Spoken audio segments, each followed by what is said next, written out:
Have you ever met someone like this? They smile with ease at parties and meet work deadlines on time, yet at 3 a.m. they lie alone, staring at the ceiling as tears silently soak into their pillow.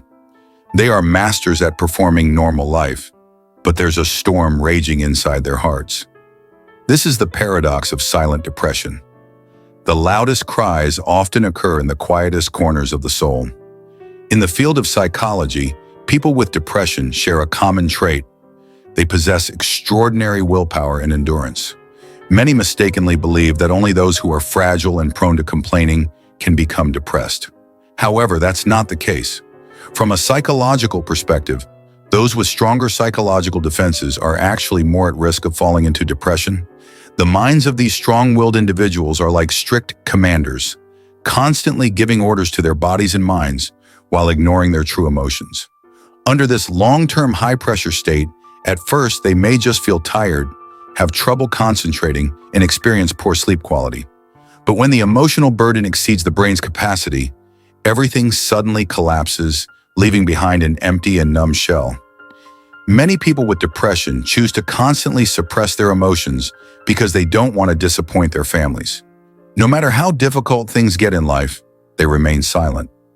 Moreover, the idea that "I must succeed" is deeply ingrained in their minds, so they grit their teeth and bear the pain, bearing it deep within.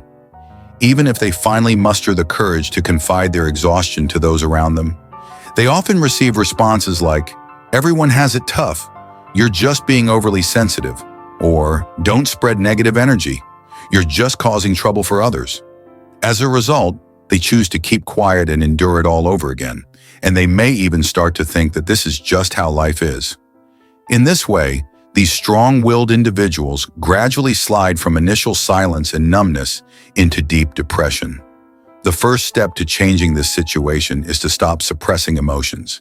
If you keep holding back your emotions and let these negative feelings accumulate in your heart for a long time, even when you encounter wonderful things in the future, it will be difficult to feel happy. This is because long-term neglect of emotions can make people mistakenly believe that all emotions are bad and shouldn't exist. Emotions are a whole. If you block out negative emotions, positive emotions will also fade away. Therefore, we should learn to accept our emotions, understanding that there is no right or wrong in emotions. They are just signals from our hearts.